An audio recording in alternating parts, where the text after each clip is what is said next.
Ndugu zangu Waislamu, wapenzi na wafuasi wa Bwana Mtume Muhammad sallallahu alayhi wasallam, ninakuhusieni pamoja na kuihusia nafsi yangu kumcha Allah jalla fi'ala, na tufahamu ya kwamba ikiwa mwana wa Adam hakuwa tayari kuvaa vazi la uchamungu, basi hubadilika kuwa uchi hata kama amevaa mavazi.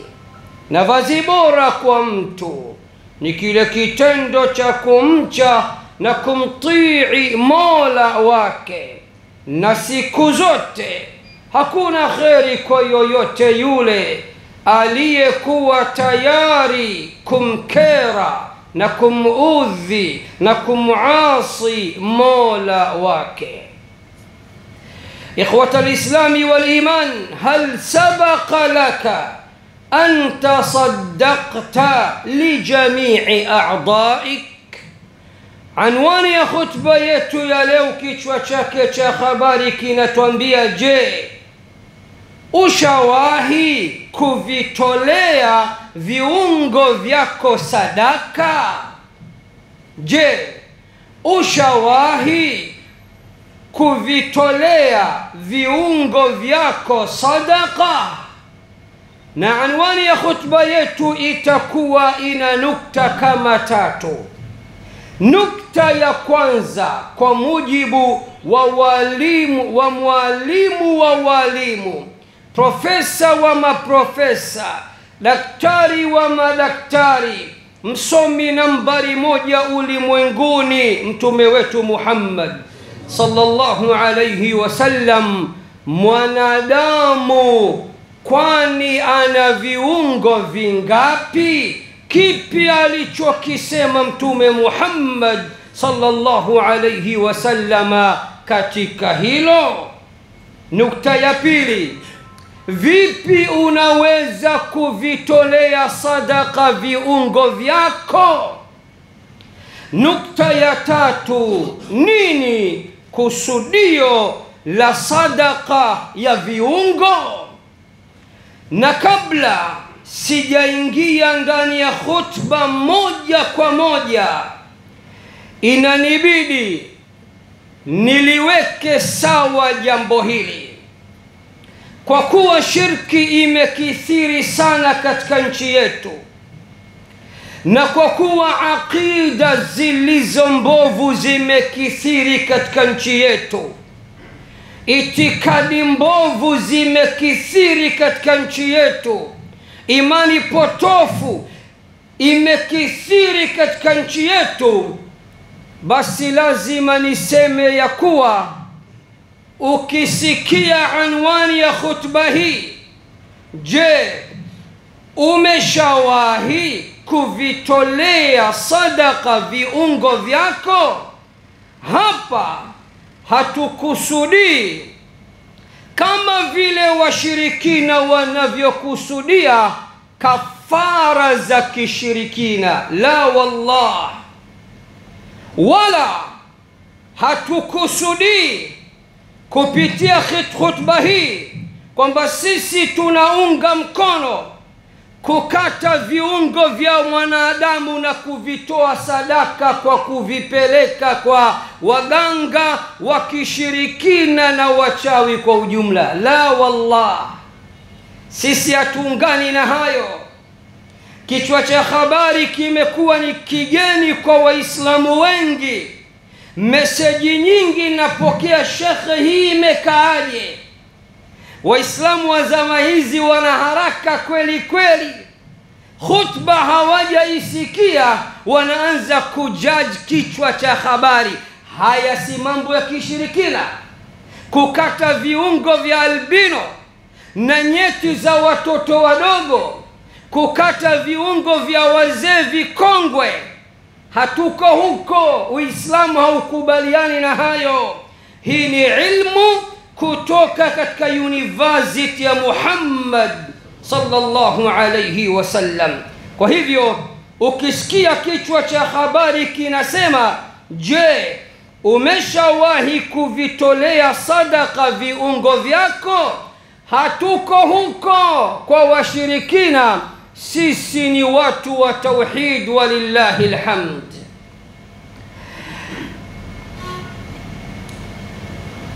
Kam lilinsani min a'dha'in au mafasil.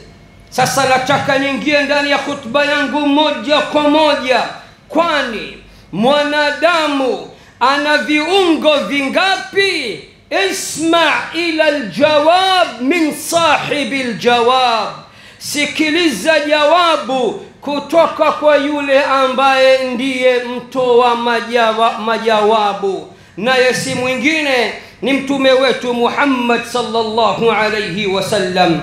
Katika sahihu Muslim hadithi nambari 1007, hadithi ya ummul mu'minin Aisha radhiyallahu ta'ala anha wa ardaha, msomi nambari 1 duniani anasema, daktari wa madaktari anasema, imamu wa maimamu anasema, profesa wa maprofesa anasema, mwanadamu pekee asiyekuwa na mapungufu anasema, naye si mwingine ni mtume wetu Muhammad. Anatuambia ya kuwa mwanadamu ana viungo 360. Naam, mwanadamu ana viungo 360. Sikiliza sasa hadithi ambayo mapokezi yake hivi punde nimewatajia. Bwana mtume Muhammad sallallahu alayhi wasallam anasema, annahu khuliqa kullu insanin min bani adama ala 60 wa 300 mifsal. Hakika kila mwanadamu ameumbwa akiwa ana viungo 360. Kaifa tastati'u an tatasaddaqa an a'dha'ik? Vipi basi unaweza ukavitolea sadaka viungo vyako vyote 360? Isma' ila alhabib ayuha alhabib. Hebu msikilize kipenzi chetu, ewe ndugu yangu mpenzi wa Kiislamu. Katika hadithi hii aliyoipokea al-Imamu Muslim kwa nambari 1700, riwaya ya bibi Aisha radhiyallahu anha wa ardaha, bwana mtume Muhammad sallallahu alayhi wasallam anatuambia, ni juu ya kila mwanadamu katika kutekeleza shukrani zake kwa Mola wake avitolee sadaka viungo vyake 360. Kuna watu pengine hili hawajawahi kulisikia maisha yao.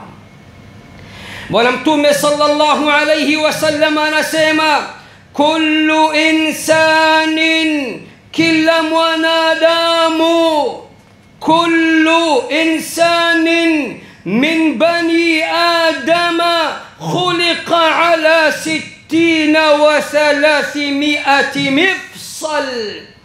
Kila mwanadamu ameumbwa juu ya viungo 360.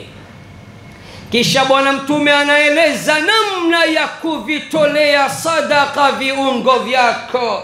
Tega sikio sasa.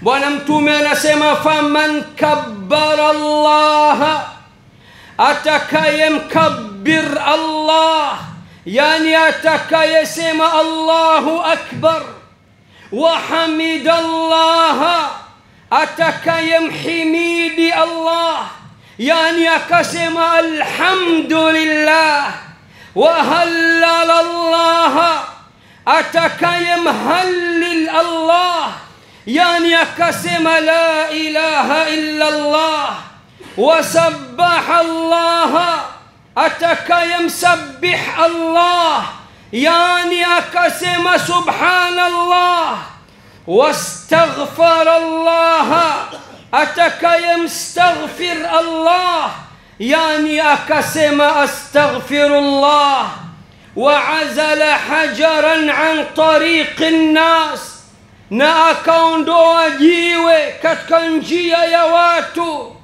au shaukatan au azman an tariqi nnas, au akaondoa mwiba au mfupa katika njia ya watu, wa amara bima'rufin, na akaamrisha mema, au naha an munkarin, au akakataza ovu, adada tilka 60 sulama, kwa idadi ya viungo vyake 360. فإنه يمشي يومئذ, huyo atakuja siku ya kiyama kwa raha zake, akiwa kifua kikiwa mbele, waqad zahzaha nafsahu anin nar, huyo atakuja siku ya kiyama ili hali tayari amekwisha iokoa nafsi yake na moto na kuigomboa nafsi yake na moto. Inawezekana baadhi yetu bado hamjanipata. Bwana Mtume Muhammad sallallahu alayhi wasallam katika hadithi hii anatuambia ya kuwa sadaka sio lazima iwe pesa, sadaka sio lazima iwe mali. Bwana Mtume anatuambia, anatuelekeza, anatufundisha tuwe na desturi ya kumshukuru Allah kwa kutuumba katika hali ya kukamilika. Tuna viungo vyetu vyote 360. Anatuambia ni wajibu wetu, tunapaswa kumshukuru Allah kwa neema mbalimbali alizotupa, ikiwemo na neema ya viungo na mwili na siha na afya. Kisha akatuambia tunapaswa kuvitolea sadaka viungo vyetu. Kisha akatuelekeza njia ya kuvitolea sadaka viungo vyetu, akatuambia atakaye mkabbir Allah, yani atakayeleta uradi wa Allahu akbar, Allahu akbar, Allahu akbar, wa hamida Allah, au ukatulia ukawa unavuta uradi unasema alhamdulillah, alhamdulillah, alhamdulillah, wa halala Allah, au akawa anamhallil Allah, anasema la ilaha illa Allah, la ilaha illa Allah, la ilaha illa Allah, wasabbaha Allah, au akamsabbih Allah, ukasema subhanallah, subhanallah, wastaghfara Allah, au ukaleta istighfar kwa kusema astaghfirullah. Nyiradi hizi ukizileta kwa idadi ya 360 sawa na viungo vyako 360, Bwana Mtume anasema utakuwa umevitolea sadaka viungo vyako.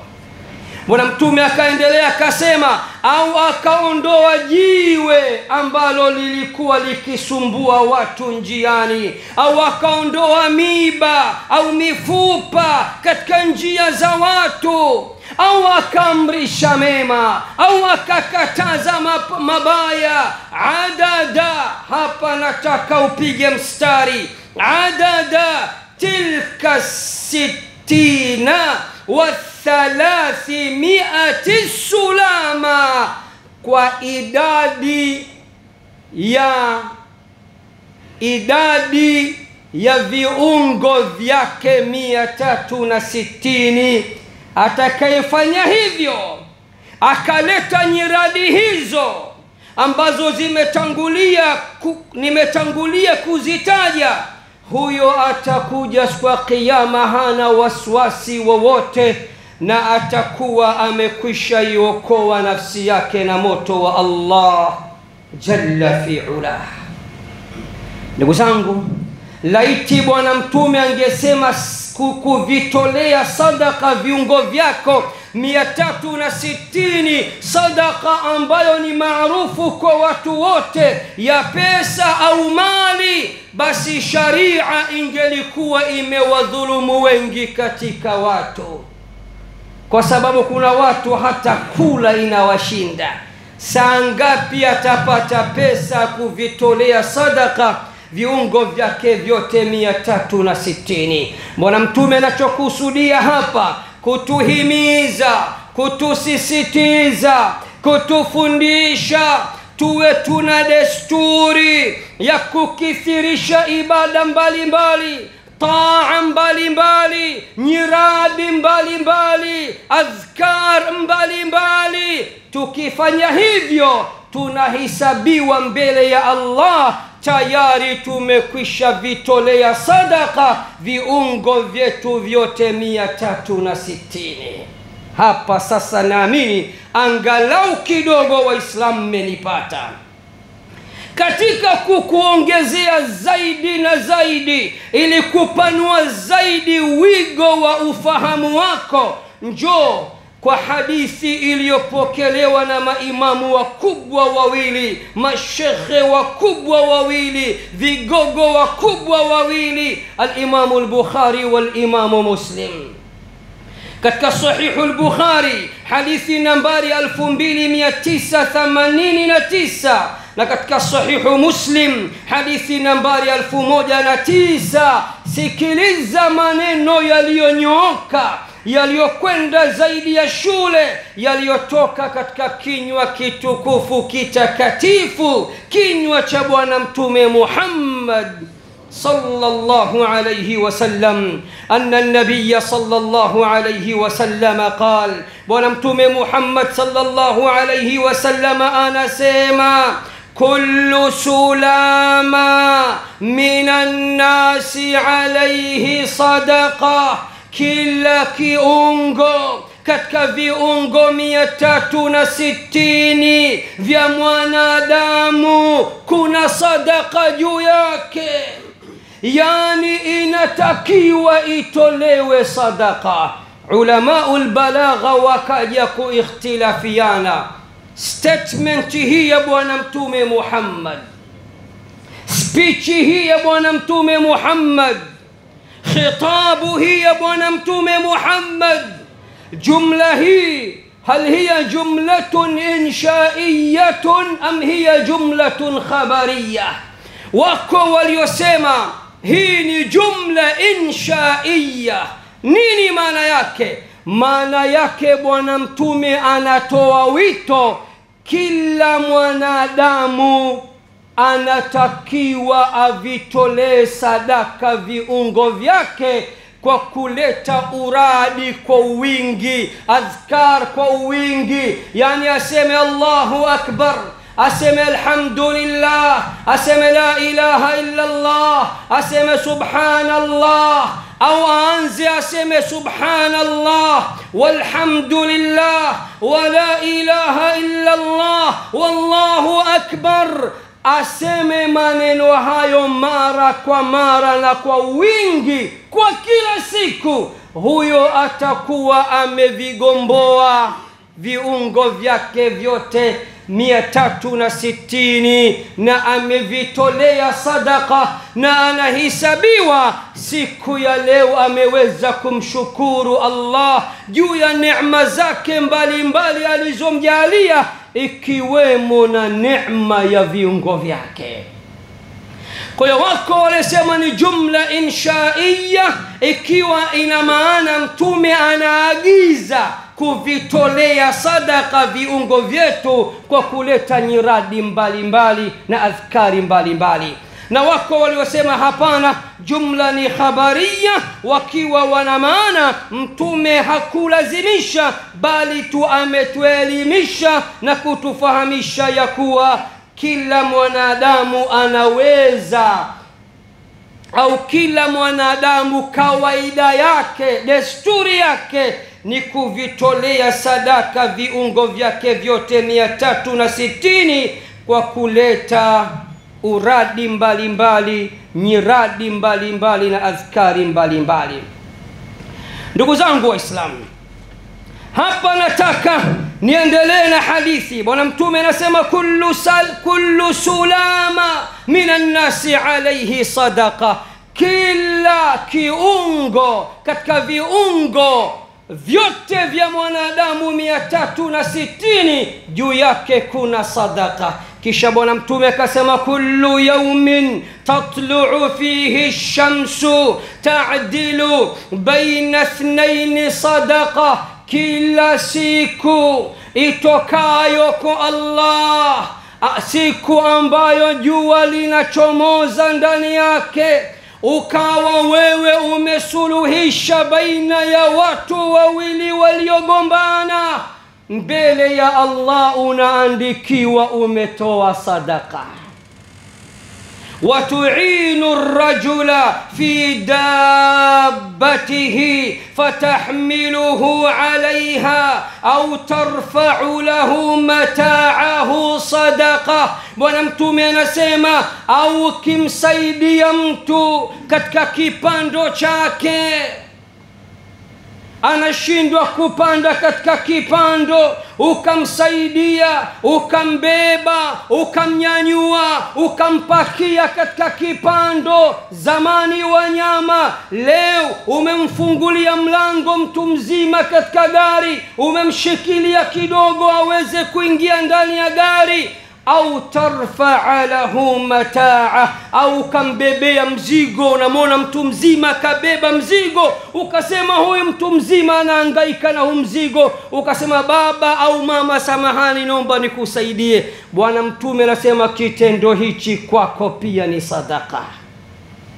Kisha Bwana Mtume akaendelea kutiririka akasema wal kalimatu tayyibatu sadaqa, na maneno mazuri, ukizungumza vizuri na watu, ukawapa wenzio maneno mazuri, mbele ya Allah unaandikiwa sadaqa. Wa bikulli khatwatin takhtuha ila salati sadaqa, kila hatua unazotembea, mguu mosi mguu pili, kila siku unakwenda msikitini, hilo pia unaandikiwa sadaqa. Watumitul adha 'ani tariqi sadaqa, na ukiondoa vitu vyenye kukera watu njiani unaandikiwa ni sadaqa. Hadithi hii pia Bwana Mtume Muhammad sallallahu alayhi wasallam ameanza kutufahamisha ya kuwa juu ya kila mwanadamu ni kuvitolea sadaka viungo vyake vyote 360.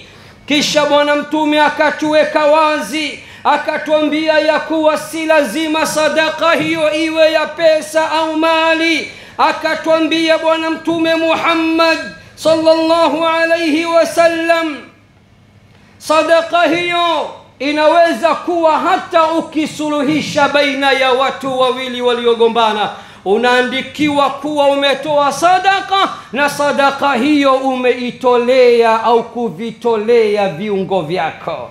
Subhanallah. Umemsaidia mtu kupanda juu ya kipando chake, au kambebea mzigo wake, au kaondoa kero njiani, Bwana Mtume anasema unaandikiwa kana kwamba umetoa sadaka mbele ya Allah, umevitolea sadaka viungo vyako. Hizi ukiangalia ni njia mbalimbali za kheri, lakini bahati mbaya Waislamu hatuna habari na njia hizi za kheri. Leo hata sulhu imepotea, ibada ya sulhu imetoweka mbele ya Waislamu. Leo watu wawili wakigombana, Muislamu ndio yuko kati, anachochea vibaya sana, hata watu waelewane. Subhanallah. Waislamu, Kama hili halitoshi, njoo tena kwa Imamu Muslim katika sahihi yake, hadithi nambari 720. Bwana Mtume sallallahu alayhi wasallam katika kutanua zaidi na zaidi ufahamu wetu katika hadithi hizi anasema, yusbihu ala kulli sulama min ahadikum sadaqa. Kila mmoja wenu anatakiwa anapoamka asubuhi, kila mmoja wenu juu yake kuvitolea sadaka kila kiungo chake katika viungo vyake. Kisha akatuambia msipate taabu, sadaka ya viungo, kuvitolea sadaka viungo sio kwa pesa tu. Akasema fa kullu tasbihatin sadaqa, kila tasbiha ni sadaka. Kila unaposema subhanallah tayari umetoa sadaka kwa viungo vyako. Wa kullu tahmidatin sadaqa, kila unaposema alhamdulillah umetolea sadaka viungo vyako. Wa kullu tahlilatin sadaqa, kila ukivuta uradi ukasema la ilaha illa Allah umetolea sadaka viungo vyako. Wa kullu takbiratin sadaqa, ukitulia ukawa unasema Allahu akbar, Allahu akbar, uradi huo ni dhikri hiyo, basi umevitolea sadaka viungo vyako. Wa amrun bil ma'rufi sadaqa, na kuamrisha mema hilo pia ni sadaka kwa viungo vyako. Wa nahyun 'anil munkari sadaqa, na kukataza maovu ni sadaka. Kukataza maovu pia ni sadaka. Kwa nini Bwana Mtume sallallahu alayhi wasallam baada kutufahamisha ya kuwa juu ya kila mmoja wenu ni kuvitolea sadaka, au juu ya kila mmoja wenu, juu ya kila kiungo cha mmoja wenu kuna sadaka, baada kusema hivyo, kwa nini atuletee tasbiha, tahmida, tahlila, takbira? Kwa nini avilete hivi? Maana yake anataka kutuambia sadaka hasa ya viungo vyako ni nyiradi, ni uradi, ni dhikri ya Allah jalla fi'ala. Na hapa nitumie fursa hii niwapongeze madai na walinganiaji wa Kiislamu popote pale walipo. Bwana Mtume sallallahu alayhi wasallam katika aina za kuvitolea sadaka viungo kasema kuamrisha mema ni kutoa sadaka, na kukataza maovu ni sadaka pia, na akajalia sadaka hiyo kuwa chini ya kuvitolea viungo sadaka. Kisha ndugu zangu, Bwana Mtume Muhammad sallallahu alayhi wasallam namna alivyokuwa ni mwamba wa miambani, msomi wa wasomi, mwenye IQ kubwa kweli kweli katika ulimwengu huu, akatuambia wayujzi'u min dhalika rak'atani yarka'uhuma min ad-duha. Aliyeshindwa kabisa kabisa kuvitolea sadaka viungo vyake, uradi umemshinda, nyiradi zimemshinda, hawezi kuleta tasbih wala kuleta tahmid wala kuleta tahlil wala kuleta takbir wala kuleta istighfar, basi aswali rakaa mbili kila siku, rakaa mbili za sala ya duha. Akasema na rakaa mbili na vinatoshelezwa.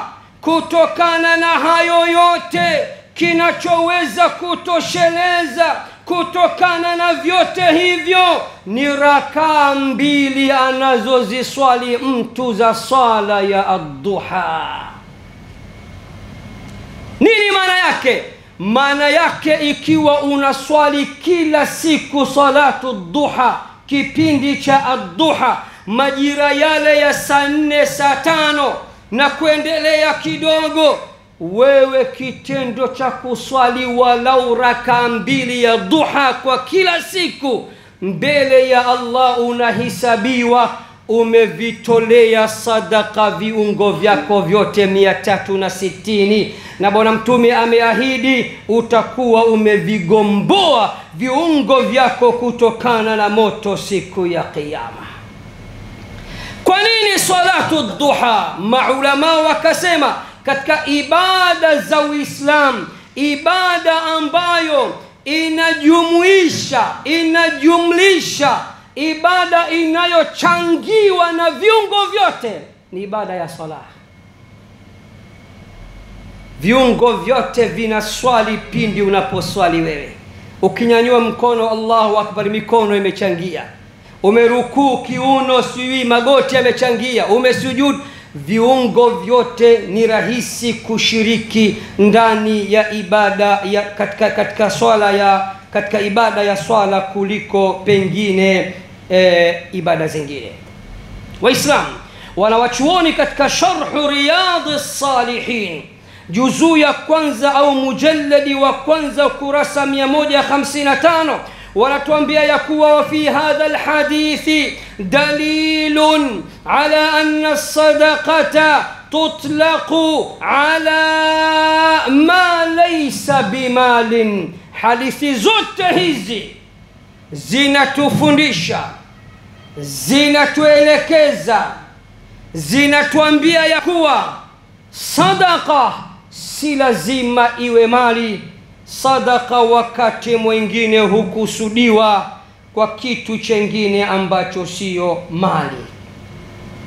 Na wakasema wanawachuoni, hadithi zote hizi zilizohimiza au zilizoonyesha kuna sadaqa juu ya kila kiungo cha mwanadamu, hadithi zote zinatuonyesha sadaqa yenyewe ni kathru taati wal ibadat, ni kukithirisha ibada mbalimbali na kukithirisha taa mbalimbali, na kuonyesha ya kuwa milango ya kheri iko mingi sana, na sio mlango wa kheri unatokana na pesa au mali peke yake. Nukta ya mwisho ya khutba yangu, nini kusudio la sadaqa hii ya viungo? Jawabu, na bila shaka nyote mmesikia, kusudio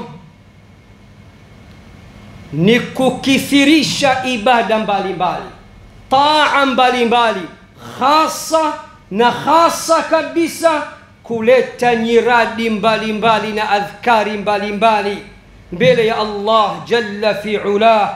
Huko ndiko kuvitolea sadaka viungo vyako vyote 360. Allah ndani ya suratul Baqara anasema, fadhkuruni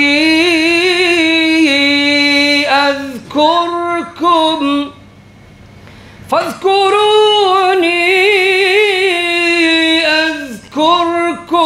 washkuru li wala takfurun. Nikumbukeni nami nitawakumbuka, nitajeni nami nitawataja, nishukuruni wala msinikufuru.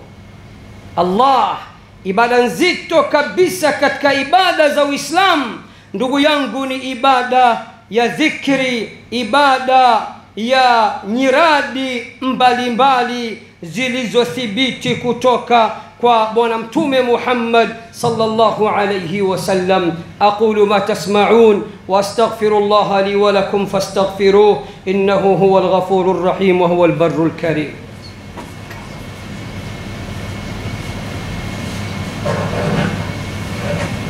واشهد ان لا اله الا الله ولي الصالحين واشهد ان سيدنا محمدا صلى الله عليه وعلى اله وصحبه اجمعين. وارحم الله مشايخنا ووالدينا وامواتنا واموات المسلمين اجمعين امين يا رب العالمين. ndugu zangu waislamu wapenzi na wafuasi wa bwana mtume Muhammad sallallahu alayhi wasallam, ninakuhusieni tena kwa mara ya pili na kuihusia nafsi yangu yenye mapungufu chungu nzima katika kutekeleza haki za Mola wangu. Namwomba Allah sote atupambe kwa ucha Mungu wa hali ya juu, na atupambe kwa ikhlas za hali ya juu, atuvishe vazi la siha na afya iliyokamilika, atuepushe na maradhi yote madogo kwa makubwa, kwani yeye ni mweza juu ya kila kitu. Khutba yangu nataka nihitimishe kwa hadithi moja ya ajabu sana, lakini kabla ya kuisoma hii hadithi ningelipenda nisisitize kipengele kimoja. Baada ya kusikia nukta zote tatu katika khutba yangu, viungo vya mwanadamu viko vingapi, na tukajibu kupitia kinywa cha Bwana Mtume Muhammad, namna gani unaweza kuvitolea sadaka viungo vyako, hilo pia Allah ametujalia tumeweza kusema kwa kupitia kwa Bwana Mtume Muhammad sallallahu alayhi wasallam. Ambacho nitaka nisisitize, maneno mazuri ni sadaka. Waislamu leo tunaoswali sala 5 tumekosa baadhi yetu maneno mazuri. Baadhi yetu tunasifika kwa maneno yenye ukakasi, maneno magumu. Wengine mpaka umri huu walionao matusi ya ngoni yanawatoka katika kazi zao na maeneo yao. Kitu gani kinachokupa we kibri mpaka unatukana watu matusi? Akhlaq. Innama al-umamu al-akhlaqu ma baqiyat fa inhum dhahabat akhlaquhum dhahabu. Watu wanasifika kwa tabia njema, watu wanasifika kwa akhlaq za Bwana Mtume Muhammad. Bwana Mtume sallallahu alayhi wasallam anatuambia, almuslimu man salima almuslimuna min lisanihi wa yadihi. Muislamu wa kweli kabisa ni yule ambaye waislamu wenzake wamesalimika na maudhi ya ulimi wake na mkono wake. Bali kasema sibabul muslimi fusuqun, kumtukana muislamu ni ufuska. Anayetukana huyo anaandikiwa kwamba ni fuska mbele ya Allah. Bali kasema watu 5 watanyang'anywa thawabu siku ya kiyama. Mtu wa kwanza kasema mtukanaji. Tujipambe na tabia za Qur'an. Qur'an katika suratul Baqara inaeleza Allah aliagiza kwa wana wa Israeli wawe na maneno mazuri. Allah akasema waqulu linnasi husna, wana wa Israeli waambieni watu maneno mazuri.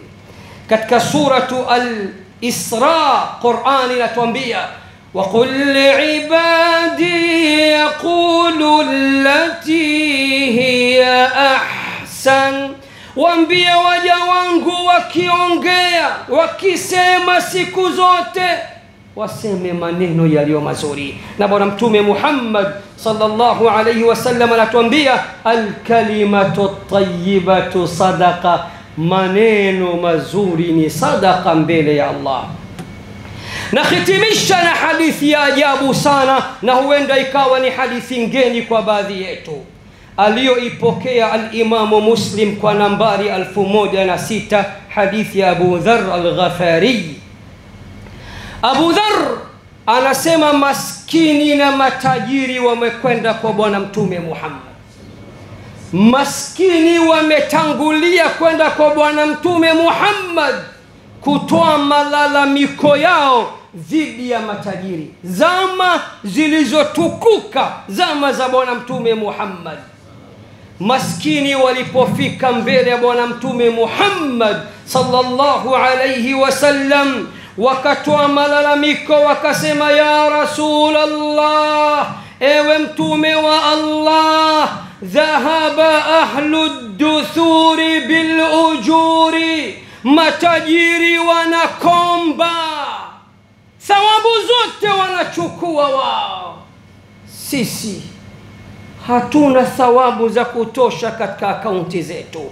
Akaunti za matajiri zimenona kwa thawabu ya Rasulullah. yusalluna kama nusalli, wanaswali kama tunavyoswali. Ngoma draw, wanapata thawabu, tunapata thawabu. Wayasumuna kama nasum, na Ramadhani ikifika wanafunga kama tunavyofunga sisi, na wametuzidi zaidi kwa ibada. Wayatasaddaquna bifuduli amwalihim, na Allah kawapa mali, wanatoa sana sadaka, wanatupiga bao sisi hawa matajiri.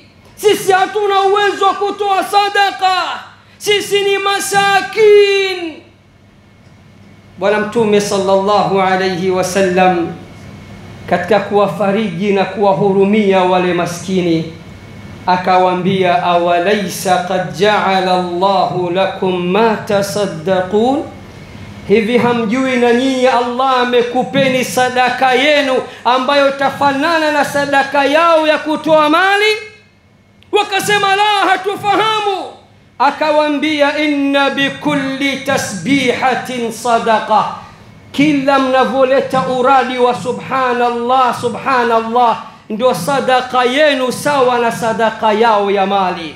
Wa kulli takbiratin sadaqa, kila mnapoleta uradi wa Allahu akbar ndio sadaka yenu hiyo. Wa kulli tahmidatin sadaqa, kila mnapoleta uradi alhamdulillah ndio sadaka yenu hiyo. Wa kulli tahlilatin sadaqa, na kila mnapoleta uradi wa la ilaha illa Allah ndio sadaka yenu hiyo. Wa amrun bil ma'rufi sadaqa, na kuamrisha kwenu mema ndio sadaka yenu hiyo. Wa nahyun 'anil munkari sadaqa, na mmoja wenu kukataza watu mabaya na maovu ndio sadaka yenu hiyo.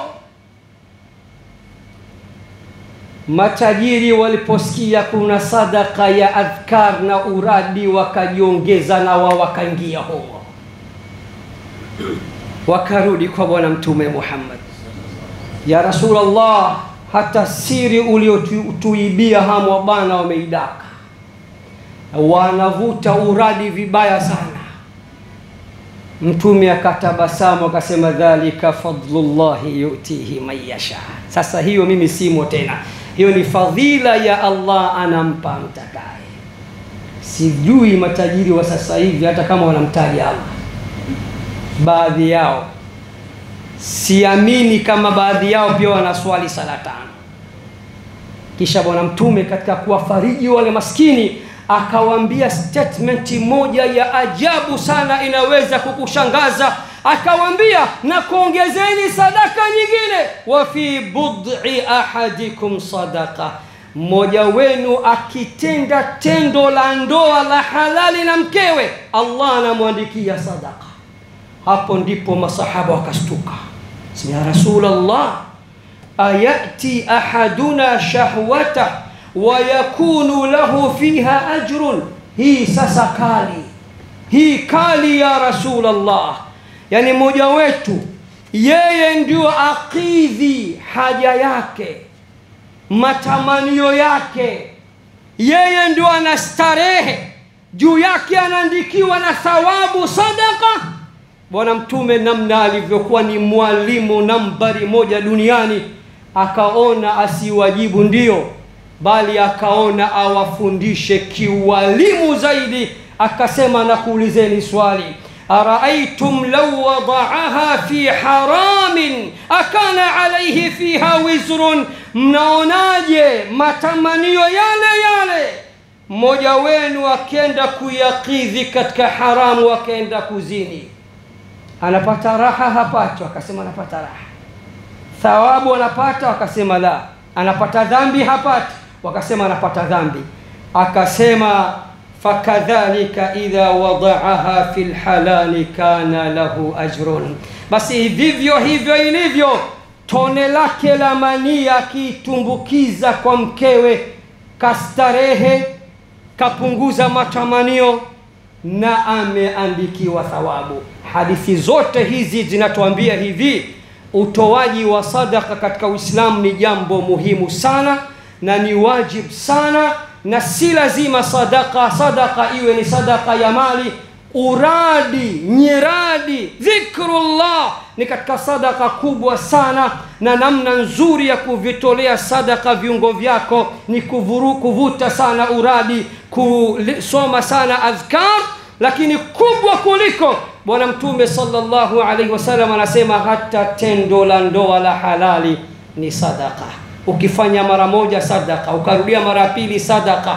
Sadaka kwenda mbali, na huu ndo raha ya Uislamu. Milango ya kheri iko mingi, na milango ya kutoa sadaka ni mingi, na sio lazima sadaka kuwa mali au pesa. Allahumma ij'al jam'ana hadha jam'an marhuman waj'al tafarruqahu min ba'dihi tafarruqan ma'suman. Allahumma aslih dhata baynina wa alif bayna qulubina. Allahumma yassir lana umurana, yassir lana kulla asir, fa inna taysira kulli asirin alayka yasir. Allahumma sahhil lana mimma nurid wa najjina mimma nakhaf bifadlika ya latif برحمتك يا أرحم الراحمين. اللهم صل وسلم على سيدنا محمد وعلى آل محمد كما صليت على إبراهيم وعلى آل إبراهيم إنك حميد مجيد. وبارك اللهم على سيدنا محمد وعلى آل سيدنا محمد كما صليت على سيدنا إبراهيم وعلى آل سيدنا إبراهيم في العالمين إنك حميد مجيد.